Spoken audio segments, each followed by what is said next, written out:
Hello everyone, it's me, Juan Gamer54, back in another video, and today, MatPat decided to drop another video, and apparently it's on Hello Puppets. I mean, not Hello Puppets, uh, it was the Neighborhood. Yeah, Neighborhood. I'm sorry. But anyways, I'm gonna be doing a reaction video on it.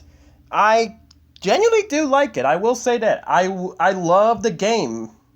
Like, the beta was promising, but this is tier level. This is tier.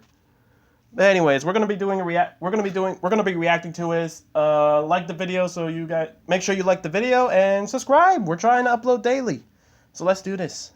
Take a look at this scene. If I told you this was from a mascot horror game, what would you say is going on here? You'd Sesame probably think Street? that this is a child's TV show gone wrong. Yeah. These puppets came to life and got the show shut down for killing people. Maybe there's even the souls of kids trapped inside there, desperately trying to get out. Maybe. Gotta be honest, that was my initial assumption when the demo for My Friendly Neighborhood first released last year. But what if I told you that none of that is true? That What? while this game is indeed a battle of good against evil, the good isn't that of innocent children, and the evil isn't some corporate experiment gone wrong. What? Instead, it's a battle over your soul, just not in the way that you'd typically expect. My soul? Hello, Internet. Welcome to Game Theory, the show that knows the friendliest neighborhoods are... Okay, MatPat, you got me intrigued. Why do you mean like they're battling for my soul? Are we saying that the protagonist is actually dead? ones that hug that subscribe button. We're actually getting pretty darn close to having 18 million theorists in our little neighborhood here, so you subscribing would really mean a whole that's heck of nice. a lot to me, as well as the rest of the block. Speaking of neighborhoods, though, it's finally time to talk about the newest neighbor to move into the crowded street of mascot horror, My Friendly Neighborhood. Despite this game's colorful, childlike appearance, to say that this is just your typical cookie-cutter indie horror game would be a massive disservice, especially when Garden of Banpan exists. Dang. Has itself True a though. real focus on nostalgic gaming elements, limited save tokens, inventory management, interesting and complicated puzzles, secret endings, cheat codes, speed running and free cam modes, and best of all, we actually get to fight back for once. Yeah, your eyes don't deceive you here, friends. That right there is a gun firing letters back at the villains who are chasing you around. Now, if I could take this thing into Poppy Playtime, I could finally give Huggy a piece of my mind. Oh, There really yes. is Oh yes. Very true indeed. I would have pretty much I owe that Pugapillar a visit, no less. The Pugapillar needs to go down. something for everyone in this game, and that includes my little corner of the internet, because you guys know that where there's mascot horror, there's also bound to be some deep and rich lore. Of The course. basic premise is that My Friendly Neighborhood was a children's TV program back in the day that featured happy-go-lucky puppets living in a fictional city block, learning Yeah, like lessons Sesame about what Street. it meant to be a good neighbor. In short, it was a mashup of Sesame Street and Mr. Rogers' Neighborhood. Sadly, the show got canceled and eventually disappeared from the airwaves. However, one night the TV tower on top of the studio begins broadcasting episodes again, interrupting your normal TV lineup. And so it's up to us, playing as disgruntled repairman Gordon, to climb to the top of the tower and shut off the broadcast once and for all before it interrupts any of our precious TV time. But as you'd expect, exploring an old abandoned building from childhood, things are never quite that simple. Gordon has Nope, to never that simple in an indie game. Never simple. survive an onslaught of living puppets that try to stop him. At which point, My Friendly Neighborhood actually flips the script. Typically, I'd expect these characters to be possessed. Maybe children have been stuffed inside of them, and now they linger on inside of the studio, but Yeah. it doesn't actually seem to be the case at all. There's no missing kids, no possessed entities, no purple serial killers in mascot costumes, nothing. What is going on in the studio, then? Well, I'll tell you Grandma what, Box Theory this game is the decided to spell GOAT, out a story is what of happens. philosophy, humanity, and the nature of good and evil.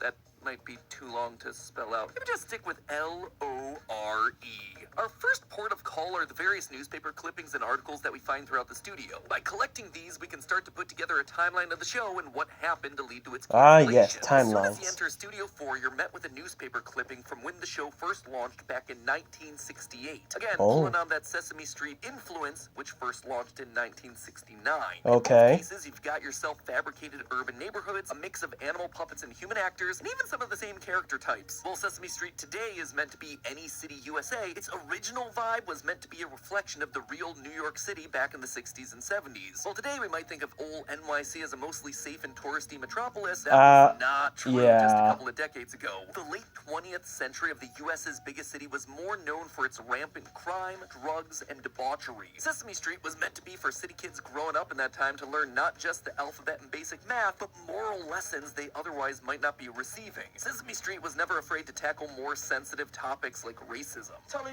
there's just some really stupid people in the world who can't stand to see it when people of different races are friends. What Sesame Street was really good at was taking those issues It that was the children very were base. experiencing and then turning them into teachable moments about friendship and caring for one's neighbor. Just look at our block on Sesame Street. There are brown people, there are pink people, not to mention every other color, right? There are monsters, there are penguins, there are grouches. And an 8-foot tall yellow bird who's friends with everyone. We are friends forever, right? Little purple monster? Friends forever, big pink girl. And that was exactly what My Friendly Neighborhood. Man, I know I'm gonna sound old, but I miss the times where shows tackle the issues. I really do. Like, I like it when episodes. I like the shows when they just get serious. I mean, Teen Titans, for example, it tackled racism, right? It tackled racism.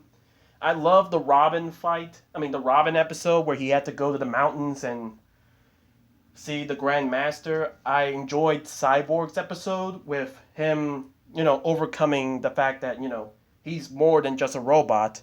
And I know there's more episodes out there, especially Static Shock. Those were the shows. Those were goated. Where can we have that back, please? Okay, I want those shows back. Matter of fact, I just want episode, shows that tackled that again. Our shows are gone, man. Was designed to do in the game. That initial report talks about these old age lessons of caring and sharing, as well as learning letters, numbers, and how to be a friendly neighbor. For those reasons, My Friendly Neighborhood became an instant hit with children and adults alike, just like the show that it's inspired by. And with this sudden rise in popularity, there was only one thing left to do: take it to the silver screen. You had movies like Puppet Pirate Cove, A Puppet Winter Song, Puppet Space Quest, all clear parodies of the real-world Muppet movies from the 80s and 90s. Really? Muppet Treasure Island, The Muppet Christmas Carol, Muppets from Space. And while everything was wholesome in the Friendly Neighborhood, it turns out the show started broadcasting during a very not-so-nice time out in the real world. As we see from a newspaper article given to us the war. in 1972, this city was coming out of a 2-decades-long war. 4 years after the start of the My Friendly Neighborhood show, the, quote, city government withdrew their forces from the northern continent. Now, considering this article doesn't frame it like city government has won the war, it suggests to us that this was more of a strategic retreat rather than a glorious victory. In the same article, we're told quite explicitly how much the war was just like the absolute worst. It was a, quote, war of horrors, featuring guerrilla-style fighting in a rainforest, with a whopping 100,000 casualties along the way. The war is even described as the first war fought in the living room, as televised news programs gave civilians their first look at the real horrors of war. This caused the public to turn strongly against the fight. Yeah, because that didn't sound like that doesn't sound like a bad idea at all. Sure, let's broadcast what's going on in the war. I'm sure no one is going to take offense that some of their fellow countrymen or loved ones are about to be sleeping in the fishes on live television. What could possibly go wrong?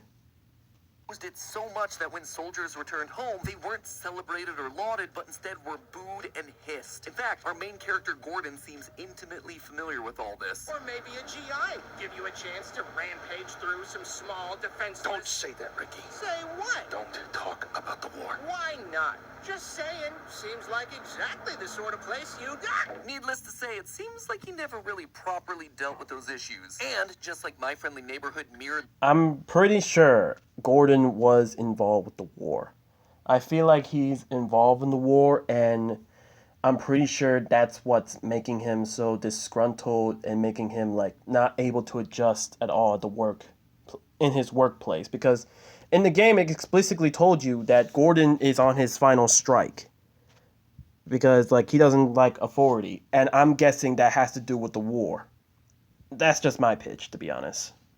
Real-life real-life show of Sesame Street, sadly, this fictional war also reflects a very real and very tragic war from that exact same time period, the Vietnam War. Just like the war in the game, the Vietnam War was also around 2 decades long. It also became known as the Living Room War, thanks to news footage coming in from the front lines that was now being delivered to every home in the country via the television. This gave the American public its first ever view into the ugly side of war, which led to backlash, protests, and the rise of the flower power movement, especially amongst teenagers and college students. That disdain for the Vietnam War only grew stronger with release of the Pentagon Papers, 7,000 pages that were revealed to the public in 1971 via the New York Times. It showed that the military and the federal government, over several presidential administrations, had misled the public and Congress about how the Vietnam War was going and how much the U.S. had escalated the conflict. It is almost impossible to properly describe how this fundamentally shook the Americans' trust in the government. Prior to this, the public was pretty much keen to accept anything the government said as being truthful and honest. But then the Vietnam War happened and put an end to that trust. If you've ever wondered why people are skeptical about government action, it comes from this, the Pentagon Papers and the Vietnam War. And that same negative impact to the public psyche is seen all throughout My Friendly Neighborhood. We see the immediate effects when Goblet watches some of the footage and breaks down crying in the theater. But the long-term effects are the ones that really stick out. One article that you find in a display room tells us, quote, "I think across the whole city, the war has left us feeling troubled. We were called to service for the sake of righteousness, love for one city and protecting others. But in the end, we found that those calls were just noble lies. We left home as heroes and came home as murderers." And it's important to note that this is coming from the commander-in-chief of the city army. Even they felt lied to and disgusted by what they were forced to do, which leads him to finish off with these words, quote again, "This tension leads to a question why we should care about right and wrong or friendliness, as the children's show puts it. Perhaps it's time to put aside those old ideas. Perhaps the wise man is the one who lives for himself." And he's not alone feeling this way. Another article in one of the outside trailers discusses the tragedy of someone sacrificing themselves for this pointless war. Quote, "To lay down your life for someone else, to lose everything? How can anyone ask someone to do that?" The city even begins to reflect this mindset. Quote again, "Life in the city doesn't seem as enjoyable as it once was. On the subway, people's elbows jab into your personal space. Angry pedestrians yell at you on the street. When everyone looks out for themselves and trusts no one, crime becomes rampant. The city becomes a dark and scary place, with employees of the show having to coordinate walking home together just to be safe. The only relief people have from this horrible world is television. For a few moments, I can escape the anxiousness and become lost in a world of pleasant dreams." Which sounds like good news for a lighthearted, good moral show like My Friendly Neighborhood. After all, Sesame Street pushed through all those dark times and is still going today out here in the real world. However, this is where the parallels to Sesame Street end. Because by 1975, 3 years after this fictional war, the show My Friendly Neighborhood's ratings begin to fall. Parents start complaining that these moral messages inside the My Friendly Neighborhood show were bad for their children. I am frightened by the tone of the morals of that show. Just yesterday, one of the characters said, "You always think of others before yourself, even when it's uncomfortable." But what if somebody takes advantage of you for doing that? What if doing what's uncomfortable ends up exposing you to hurt and danger? Is it really a good idea to teach children to be so reckless with their own well-being? This is an alternate universe where Sesame Street's messaging falls on deaf ears. We're told instead that people prefer to watch Crime City, Drama Daily, shows that focus on the darker and sadly more realistic side of humanity. Because of this, when My Friendly Neighborhood continued to preach the message of being a good neighbor, they're called out of touch. They even tried to add new formats to the show to try to save their ratings, with Arnold and his cardboard penthouse being identical to a segment added to Sesame Street, Elmo's World, aimed at an even younger audience to help keep their attention with bright colors, Elmo's World. Messaging. But not even that worked. By 1983, just after their final movie, Puppet Winter Song bombed at the box office, the show got canceled. The creator gives one final message to the children, just like another famous neighborhood show, Mr. Rogers. Quote, "Have faith in light. Sometimes it might be scary. Sometimes it may hurt. Sometimes it's hard to know what's right and wrong because good and bad are all jumbled up and confusing. And when that happens, it can hurt a lot. The sad But music have is hurting faith me, in man. light, because the light will rescue you from darkness." And I know how tough it is some days to look with hope and confidence on the months and years ahead. But I would like to tell you what I often told you when you were much younger. I like you just the way you are. Great message. Great show. I'm not crying, you are. And with that, My Friendly Neighborhood and all its puppet Quiet, friends Matt Pat. fall to It's not. obscurity, I'm not and years crying. pass All right. Until suddenly, I ain't crying, Matt Pat. All right. I ain't crying. Okay. It's just dusting here, okay? I was dusting. In 1993, it appears on the airwaves, and Gordon is sent to take it down once again. When Gordon meets them, he isn't surprised that all the puppets are alive, or that Ricky doesn't have a hand controlling him. It's just another day on the job. There's no secret kidnappings, no corporate experimentation, no possessions. There's just some friendly living puppet people putting on a wholesome show. A show that was shut. I'm sorry, but now that Matt had just said that, that is kind of true. Like, Gordon was literally talking to them like, it's just a normal Wednesday. Like, Gordon, was there any other shticks where you actually met talking puppets, or am I missing something? Down by a world that was ugly and cynical and selfish. However, if these puppets aren't evil, then why are they attacking us? Why are they so messed up by the time we get to them? Not only do they actively try to hurt us, but if you stop and listen to them, you hear some pretty bizarre things. Now put a circle right beneath it. See? You made the international hazard sign. Tape that to whatever door your thermonuclear waste is in. Let's try again, but make the biohazard symbol instead. Let me tell you about the time my friend Leonard got me all upset at him. First, I beat him to the ground. Dang. Then I stomped his face. These aren't the sort of messages I want my kid hearing while watching a kid's show. But their Nah. original scripts, they don't reflect this sort of behavior. Something has to have happened between their cancellation and today, but what exactly is it? Well, our main puppet pal Ricky gives us a bit of a hint during the game's climactic ending. We wanted to know what other shows had that we didn't. We'd never been allowed to watch television before, but after we got canceled, no one was around to stop us. So we turned on one of the old sets, expecting to see something amazing. But it wasn't amazing. It was mean.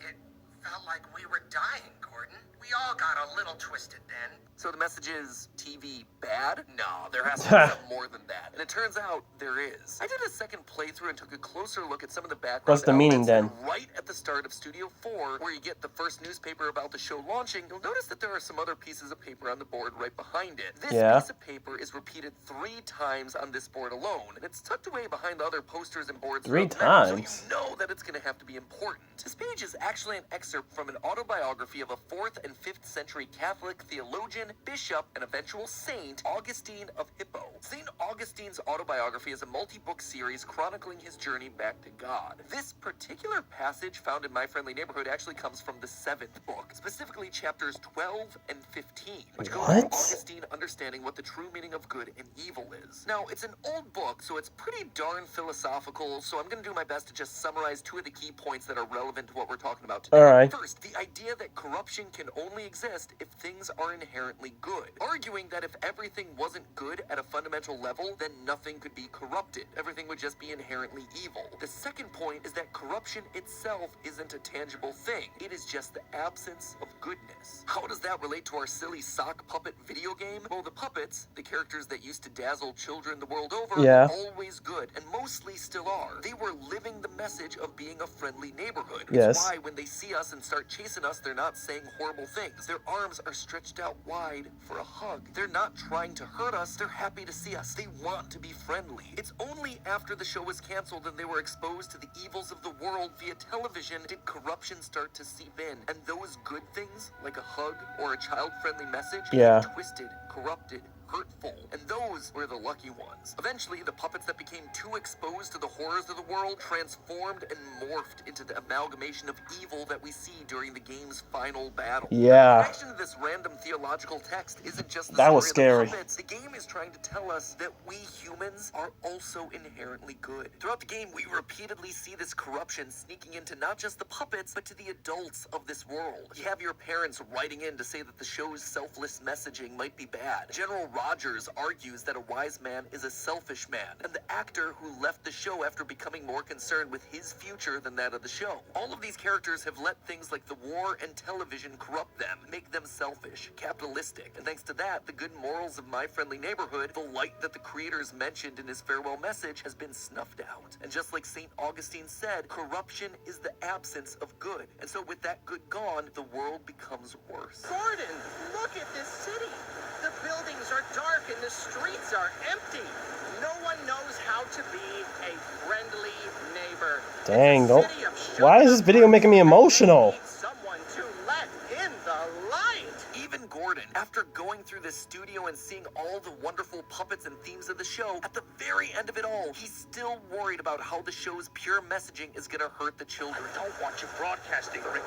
You're gonna hurt kids. Humanity's turned away from the goodness and the light that the show tried to pass on to children. The game makes one point very clear. Even though the adults questioned what the show was doing, even though the bigwigs were always focused on the bottom line, the show always remained beloved by the pre-6 age demographic. The children, born pure and uncorrupted, continued to enjoy and find value in the show. The kids weren't the ones who lost their way, it was the adults who became so corrupted by the evil and negativity around them that they turned into the very thing that they were fighting to avoid. I mean, there's plenty to be said about the level of trash content that just exists these days. We're more interested in watching things like Real Housewives or the Kardashians, stuff that focuses on drama and negativity. The most popular podcast genre is true crime, with 50% of Americans saying that they listen to it, a genre that's focused on the bloody and the gruesome. You even see it here on this platform. Negative titles and thumbnails commenting on the latest drama. Those are the ones that get the clicks, not the positive skewing stories, the uplifting bits, the educational bits. That is the world that we've built and the world that we're choosing to focus on. But at the very end of the game, if you complete the game's best ending, we can see that there is hope. If you choose to save all the puppets and agree to help Ricky reboot the show, you get this little gem prior to the credits. It's like you've been